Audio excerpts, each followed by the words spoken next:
దేశవ్యాప్తంగా కూడా కాక్రోచెస్ సంబంధించి ఇచ్చినటువంటి స్టేట్మెంట్ ఏదైతే మనం గమనించవచ్చు. CGI chief justice of India ఇచ్చినటువంటి స్టేట్మెంట్ ని ఈ రోజు దేశవ్యాప్తంగా కూడా యువతని కాక్రోచెస్ తో పోల్చడం జరిగింది. కాక్రోచ్ పార్టీ అని ఫామ్ చేసి దేశవ్యాప్తంగా కూడా ప్రొటెస్టులు చేయడం జరుగుతుంది.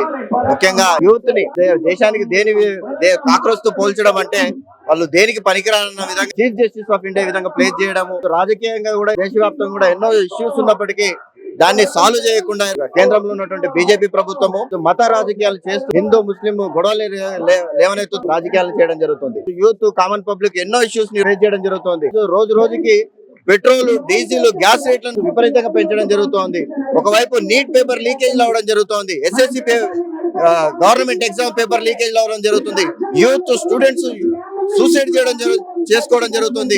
అన్ఎంప్లాయ్మెంట్ తోటి యూత్ ఎంతో మంది రోడ్ల మీదకి రావడం జరుగుతుంది. ఈ సమస్యల్ని లేవనెత్తితే వాళ్ళని ఈరోజు జనరేషన్ ఎవరైతే ఉన్నారో యూత్ దేశానికి ప్రమాదం అన్నట్టు ఈ రోజు బయట చూపించడం జరుగుతుంది.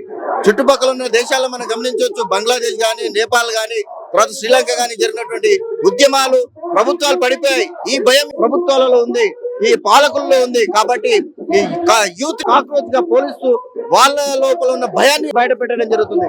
నిజంగా యూత్ తలుచుకుంటే దేశ భవిష్యత్తు కూడా మారిపోతుంది అన్నదానికి మనం గమనించవచ్చు. చుట్టుపక్కల ఉన్నటువంటి దేశాలు ఎదుర్కోవడం జరిగింది. సో కాబట్టి యూత్ ని యునైట్ కానియకుండా, పీపుల్స్ ని యునైట్ కానియకుండా డివిజన్ చేస్తున్నటువంటి పాలిటిక్స్ అని బయట మనం గమనించవచ్చు. సో కాబట్టి యూత్ హైదరాబాద్ లో ఒక ధర్నాన్ని నిర్వహిస్తూ వాళ్ళ యొక్క ప్రొటెస్ట్ ని దీన్ని వాయిస్ ని వినిపించడం జరుగుతుంది. సో దీన్ని మరింతగా ముందుకు తీసుకెళ్లి దేశవ్యాప్తంగా కూడా ఉవ్వెత్తున ఉద్యమం నిర్మించాల్సినటువంటి అవసరం ఉంది. దీనిలో పెరుగుతున్నటువంటి ధరలు తగ్గించాలి, విపరీతంగా పెరుగుతున్నటువంటి పెట్రోల్ డీజిల్ గ్యాస్ రేట్లను తగ్గించాలి, నీట్ పేపర్ లీకేజ్లు బాధ్యత వహిస్తూ ధర్మేంద్ర ప్రధాన్ వెంటనే రాజీనామా చేయాలి. ఇట్లా వివిధ డిమాండ్లను లేవనెత్తుతూ పబ్లిక్, యూత్, స్టూడెంట్స్ అందరూ రోడ్ల మీదకి వచ్చి మన యొక్క వాయిస్ ని వినిపించి యునైట్ గా ఉండాలని తెలియజేస్తూ ఏఐడిఎస్ విద్యార్థి సంఘము ఈరోజు డిమాండ్ చేస్తూ ఇక్కడికి కూడా రావడం జరిగింది.